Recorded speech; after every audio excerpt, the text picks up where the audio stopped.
हम्बनटोटा के हवाले से आपको बताया था, मेरी एक वीडियो आप लोगों ने देखी होगी कि एक चाइनीज स्पाई शिप ने आना था 11th ऑफ अगस्त से लेके तकरीबन फॉर 1 वीक हम्बनटोटा में, और इंडिया ने उसके ऊपर अपने कंसर्न शो किए थे। अब ये खबरें आ रही है कि उसको रोका गया और शायद वो कहीं और जा रहा था, और ये भी कहा जा रहा था कि वो रिफ्यूलिंग करेगा। क्या है क्या नहीं है इस पे बात करेंगे। इसके साथ साथ अमेरिकन नेवी का एक शिप जो है वो हिंदुस्तान आया है, जैसे आजकल उनके काफ़ी स्ट्रेटजिक रिलेशंस हैं आपस में, तो फौज का, नेवल का या एयरफोर्स का आना जाना यकीनन होता है। और एक और खबर भी बड़ी बहुत ही इंपॉर्टेंट आ रही है चाइनीज बॉर्डर के हवाले से, कि वहां पर अमेरिकन एंड हिंदुस्तान की जो फोर्सेस हैं, उन्होंने जॉइंट एक्सरसाइज करने का गालिबन उनका इरादा है या कर रहे हैं। तो क्या चाइना को मतलब बता रहे हैं कि भाई आप ताइवान में अगर कुछ करेंगे तो दूसरी साइड पे हम भी मौजूद है। इन जो है फखर भाई, एक चाइनीज स्पाई शिप है। अगर आप देखिए इसमें वो बड़े एंटीना वगैरह लगे थे, जी इनकी कवायद थी कि इसको हम्बनटोटा में डॉक करेंगे। जो हमारे साउदर्न टिप पे दो कमांड है, अंडमान कमांड और दूसरी कमांड है, उस पे हमने ये कमांड काफी साल पहले बनाई थी, लुकिंग एट चाइनीज थ्रेट, जी राइट। मतलब ओवरऑल जो हमारी पर्सपेक्टिव है उसको स्ट्रेंथन करने के लिए। अब जब हमने ये कमांड बनाई तो चाइना को लग गई मिर्ची।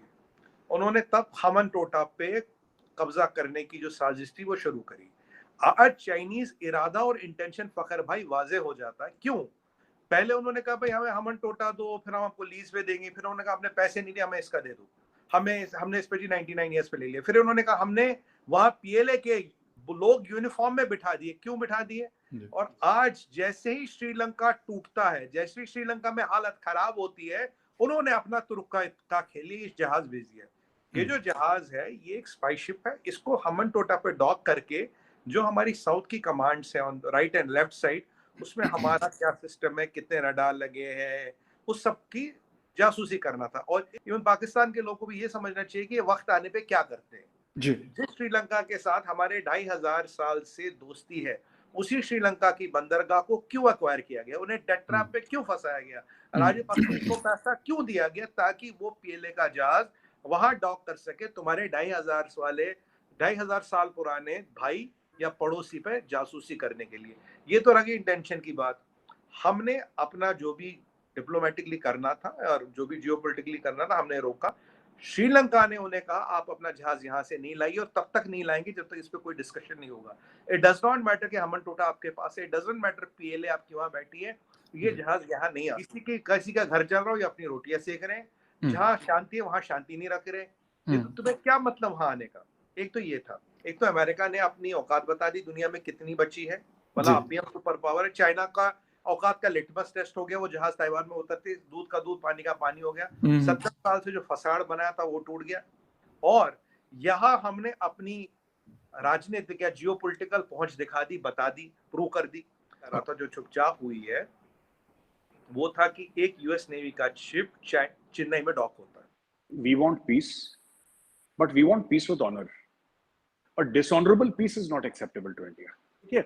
जब भी बयान देता है ना चाइना, चाइना के जो ऑफिशियल बयान आते हैं, those are very undiplomatic. You will regret for 1,000 years. आने वाली नस्लें इस पे पछतावा करेंगी, रिग्रेट। वो ऐसी बात करता है जैसे कि 1980s की ना हिंदी पिक्चरें चल रही होंगी ना, जैसे हिंदी मूवी में डायलॉग होते थे हमारे बॉलीवुड की मूवीज में कि इसकी नस्लें बर्बाद कर देंगे। वो बात ही ऐसी करता है, अजीबोगरीब।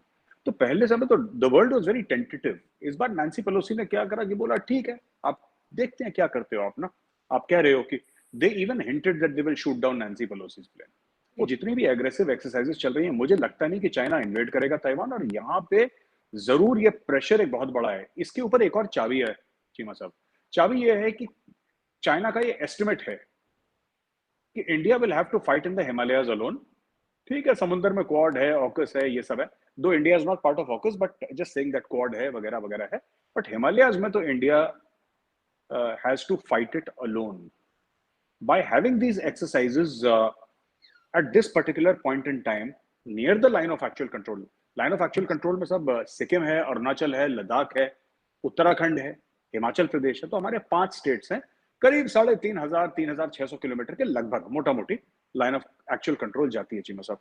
तो उसके आसपास करना ये चाइना को एक डायरेक्ट एक संकेत है, एक चाइना को मैसेज है कि नॉट नेसेसरीली जितने हमारे ट्रूप्स हाई एल्टीट्यूड में हैं आज की तारीख में, उतने दुनिया में कोई और मुल्क नहीं है जिसके इतने well trained troops high altitude में हैं। 1984 से हमारे ट्रूप्स सियाचिन ग्लेशियर प्रॉपर में हैं, प्रॉपर ग्लेशियर पे हैं। अगर आज चाइना अमेरिका का वॉरशिप आ सकता तो कल को एयरक्राफ्ट कैरियर भी आ सकता, कंबाइंड बैटल ग्रुप भी आ सकता, सबमरीन भी आ सकती है। अब की बिल्कुल। बार आप पता नहीं क्या करेंगे, वो ताइवान में वो कसरत वसरत सर्कस वर्कस कर रहे हैं, और यहाँ पे जो काम होने थे वो हो गए, सर्कस करने वाले सर्कस रह गए। अब देखिए फखर भाई, विद ड्यू रेस्पेक्ट, सर्कस में जोकर और बंदर नाचते हैं, राइट? सर्कस में जोकर और बंदर नाचे, जिन्हें जो करना होता, मैं आपको हमेशा कहता हूँ, नहीं, जिसकी औकात बिल्कुल। होती है वो करके दिखाता है। अच्छा, पुतिन की औकात थी हमला करने की, उसने हमला करके दिखा दिया। इनकी औकात है सर्कस करने की, ये सर्कस कर रहे हैं, सर्कस जारी। हमन टोटा पे मतलब जो श्रीलंका भी फटे हुए हालत में, लिटरली विद ड्यू रिस्पेक्ट, मैं बिल्कुल, मजाक नहीं बना बिल्कुल। रहा हूँ, अगर वो मना कर सकते तो पाकिस्तान भी ग्वादर में उनको मना कर सकता, कोई नहीं रोक सकता। जो पाकिस्तान के हुक्मरान बहाने बनाएंगे, ये एग्रीमेंट वो एग्रीमेंट, अगर श्रीलंका की टूटी फूटी सरकार उन्हें मना कर सकती तो पाकिस्तान की सॉवरेन गवर्नमेंट कभी भी मना कर सकती है। ग्वादर में अपना मतलब है दूर रहो, हमें तुम्हारे लबड़े में नहीं फंसना। दूसरी बात यहाँ ये है कि आप देखिए, इसका मतलब है कि खमन टोटा को किस लिए बनाया गया, ग्वादर को किस लिए डेवलप करे, ये भी इंटेंशन भी प्रूव हो जाता है, इसमें भी कोई जी। डाउट अब रहा नहीं है। फर्क है रशिया और चाइना में। जी, जी। चाइना और रशिया एक दूसरे पे ट्रस्ट नहीं करते, दोनों कम्युनिस्ट है, ये सिमिलरिटी है, पर जी, जी। कम्युनिज्म का फ्लेवर भी अलग अलग है दोनों में। राइट। देखिए रशिया की कोई टेरिटोरियल मिशन नहीं, पुतिन तो कहता जो आर्टिक सर्कल ऑफ मेरा है, से आयरन कर्टन के पीछे जो है आर्टिक सर्कल, तुम इसमें मत आओ, लड़ाई ओके। क्या तुम उसके मत आओ, भागीदारी दुनिया तुम्हारी, तुम जो मर्जी करो, मैं इंटरवीन नहीं करूंगा। जी, जी। जब नेटो को आपने उसके दरवाजे तक लाया, पुतिन ने तब इंटरवीन किया।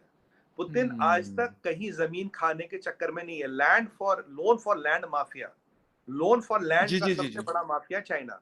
लोन देके यस। लैंड खाना। मुझे बताइए, इन्होंने सीरिया को $150 बिलियन इन्वेस्ट कर दिए, सीरिया में से एक नया पैसा वापस नहीं आना। क्या सोच के आपने सीरिया में पैसा लगा, आपको पता वो दे नहीं पाएगा। ये आप उसको लोन देते हो जो वापस दे ही नहीं पाए। या तो आप 1.5 बिलियन नहीं दे रहे पाकिस्तान को, वहां से 150 बिलियन दे दिए। सीरिया की आबादी 1.8 करोड़ है, इकोनॉमी खत्म है, वहां कुछ नहीं चलता, तो आप बिल्कुल। वहां पे क्यों दे रहे हो?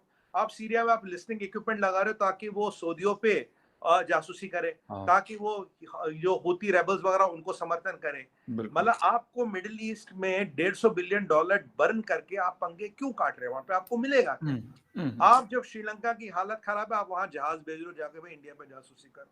देखो इनकी कैफियत है जमीन खाना। देखिए इतना सा जी, जी। चाइना ना फकर भाई, जी। इनर मंगोलिया इन्होंने खाया, ताजिकिस्तान खाया इन्होंने, उगर कहाँ से है, ताजिकिस्तानी तो है वो। हाँ, पामीर बिल्कुल। वाली आपने खाई, तिब्बत आपने खाया, और आप कह रहे हो और जमीन खा लूं, और जमीन खा लूं। देखिए रशिया ने कभी जमीन नहीं खाई किसी की। हाँ। अगर रशिया इन पे भरोसा करता तो इन्हें S-400 की जगह S-250 नहीं देता।